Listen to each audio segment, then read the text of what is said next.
NDA में BJP ये मानकर ही शायद चलती है कि उन्हें मुसलमानों के वोटों की शायद आवश्यकता नहीं है, इसलिए अपने इतने बड़े कैंडिडेचर में कोई मुस्लिम रिप्रेजेंटेशन देती नहीं है।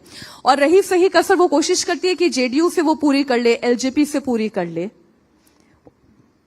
नहीं, मुस्लिम उम्मीदवार नहीं दे पाए। और इसमें कहीं भी संविधान की जो बात बारी साहब कह रहे हैं, संविधान में कहीं नहीं लिखा है कि धर्म के आधार पर टिकट दिया जाएगा।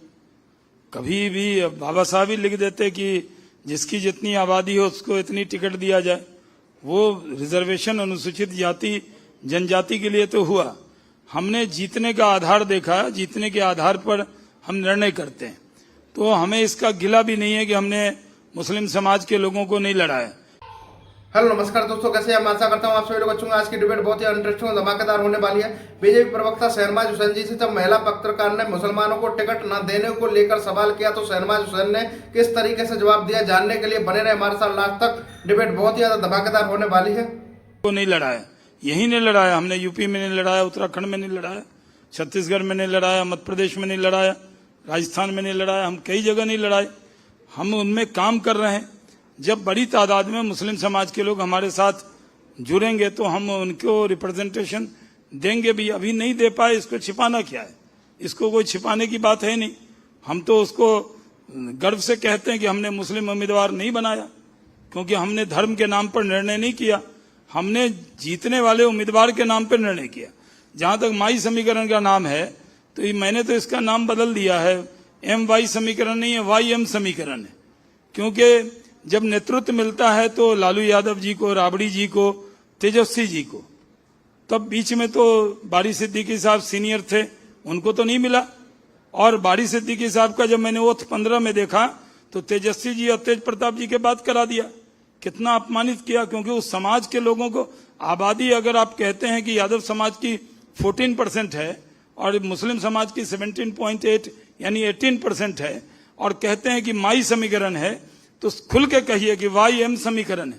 पिछली बार मंत्रिमंडल बना, 4 मुस्लिम समाज के मंत्री थे, 8 मंत्री जो है वो यादव समाज के थे। उस वक्त क्यों दिया गया? क्यों नहीं रिप्रेजेंटेशन? अगर आप, हम समीकरण नहीं कहते, हम धर्म के नाम पे नहीं कहते, लेकिन अगर आप कहते हैं कि MY समीकरण है तो आपको देना चाहिए था।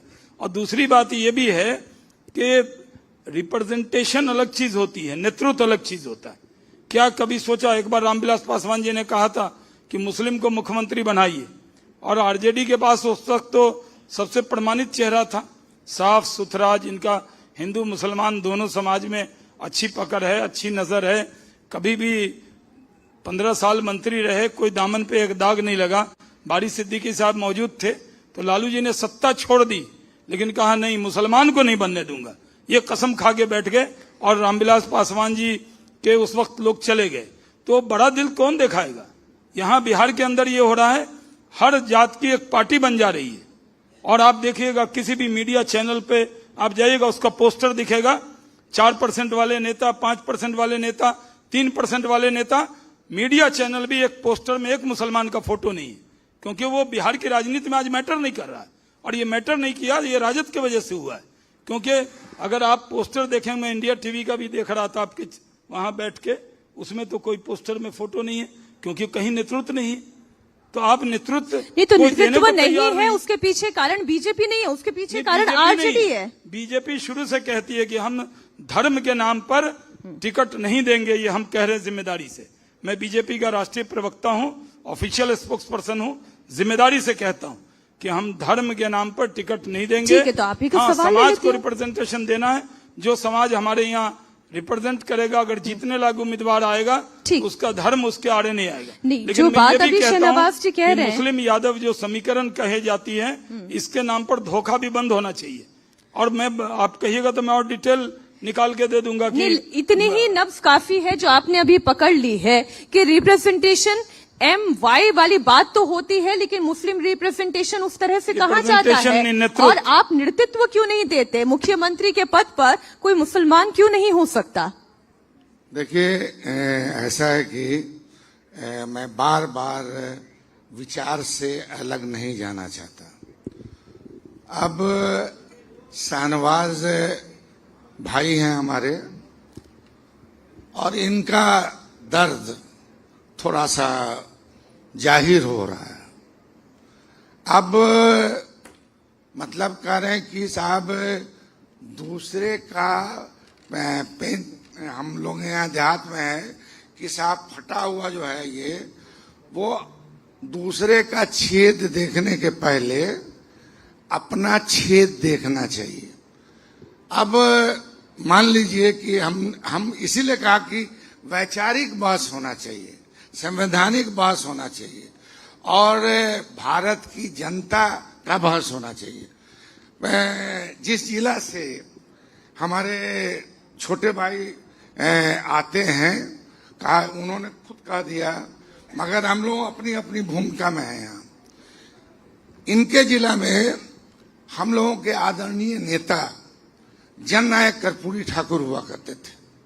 जननायक कर्पूरी ठाकुर को अभी भारत रत्न भी मिला और जननायक कर्पूरी ठाकुर ने समाज में जो गरीब तबका था, सामाजिक तौर पे जो पिछड़े हैं, अत्यंत पिछड़े हैं, जो विकास से मरहूम हो गए, तो बहुत ही एक तरह से व्यवहारिक और साइंटिफिक उन्होंने जो है आरक्षण की व्यवस्था की थी। उन्होंने अपने टाइम में आरक्षण की व्यवस्था की कि जिन लोगों का नौकरी में रेशियो कम है, जो पिछड़ गए हैं, जिनको विशेष सुविधा की आवश्यकता है, तो उनके लिए उन्होंने किया कि 12% रिजर्वेशन फॉर एनेक्सर 1 और 8% रिजर्वेशन फॉर एनेक्सर 2। नहीं, ये तो आपकी जो देखिए जस्ट ए मिनट मैडम, और 3% जो है आरक्षण फॉर ऊंची जाति के अमीर लोगों के लिए, और 3% जो है रिजर्वेशन महिलाओं के लिए। मैं व्यक्तिगत रूप से कह सकता हूं कि इस सरकार की कार्रवाई के बाद उतने बड़े कद्दावर नेता जननायक कर्पूरी ठाकुर को कितनी गालियां सुननी पड़ी, और जिन लोगों ने गालियां दी, समझा कि नहीं, वो आज बहुत गाल बजाते हैं। तो सामाजिक व्यवस्था को कैसे खत्म हो, समाज कैसे उठे, कैसे जो आदमी नीचे रह गया है उसको थोड़ा सा हम अपलिफ्ट। देखिए, मैं मुसलमानों पर आती हूँ, आप जो है सीधे पूरे सामाजिक ताने बाने पर आते हैं। मैं समझती हूँ आपकी चुनौती भी है, लेकिन सर, मैं बहस को कभी भी हिंदू मुस्लिम की बहस नहीं बनाना चाहता। मैं बहस को बनाना चाहता हूँ विकास का, सामाजिक विकास का, देश के उत्थान का, एकता का, मिल्लत का, प्यार का, मोहब्बत का। मगर आप बस हिंदू नहीं, यहाँ हिंदू मुस्लिम तो कोई चर्चा हुई नहीं। यहाँ मुसलमानों की बात थी, वो मुख्यमंत्री क्यों नहीं बन सकता, उनका रिप्रेजेंटेशन क्यों नहीं हो सकता।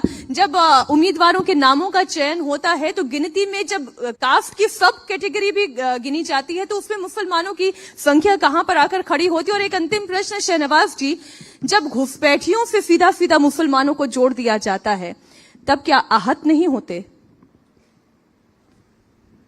मैं क्यों आहत हूंगा? आज पूरी कम्युनिटी को बार बार टारगेट करके घुसपैठिया विपक्ष ये कह रहा है। मैं बता रहा हूं कि जो हिंदुस्तान का बंटवारा धर्म के नाम पे हुआ, जिनको मुल्क पसंद था वो यहाँ रहे, जिन्होंने मजहब के नाम पे बंटवारे को कबूल किया वो चले गए। जब चले गए तो बंटवारा हो गया।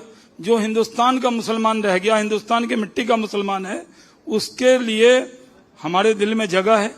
लेकिन हम इतनी बड़ी तादाद में तो 5 किलो अनाज दे रहे हैं, गरीबी रेखा के नीचे लोग हैं, इनकी चिंता करनी है, या बांग्लादेश से या पाकिस्तान से या वर्मा से कोई आएगा उसकी चिंता करनी है।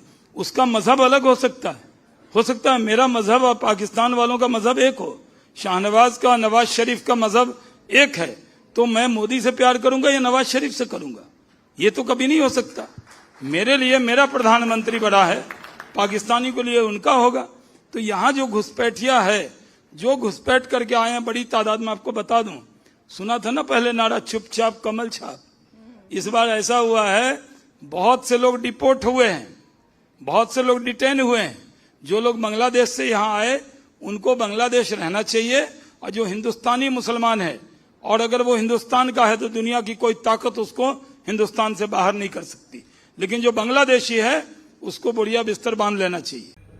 मैं आशा करता हूं आपको डिबेट पसंद आई होगी। ऐसे इंटरेस्टिंग और धमाकेदार डिबेट शो देखने के लिए हमारे चैनल को सब्सक्राइब करें, वीडियो को शेयर करें। मिलते हैं ऐसी एक और धमाकेदार डिबेट के साथ में।